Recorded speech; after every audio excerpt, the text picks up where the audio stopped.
খুব সহজে যেভাবে হাঁসের মাংস তৈরি করা হয় সেই পদ্ধতিটা আপনাকে দেখাবো। আমরা প্রথমে হচ্ছে পেঁয়াজ, রসুন, আদা সব কিছু বেটে আমরা কড়াইয়ের মধ্যে তেল সহকারে দিয়ে এটাকে সুন্দর মতো নাড়াচাড়া করে প্রথমত হচ্ছে লাল লাল করে ভাজি করব।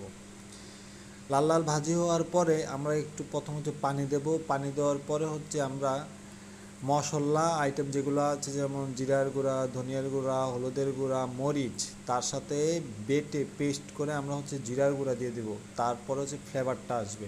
তারপর আমরা একটু নাড়াচাড়া করব সুন্দর করে।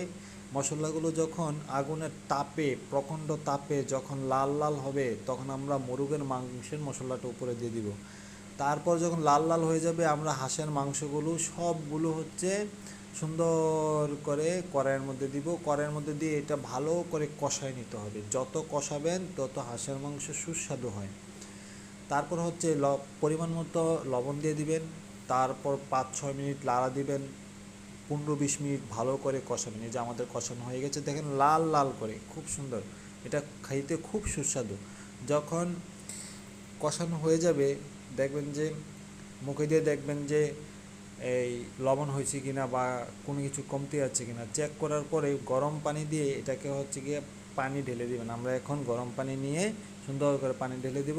ঢেলে দেওয়ার পর 20 মিনিট এভাবে সিদ্ধ হবে। সিদ্ধ হওয়ার পর দেখবেন যে একটা সুন্দর একটা লাল একটা স্মেল আসছে এবং খেতে খুব সুস্বাদু হবে।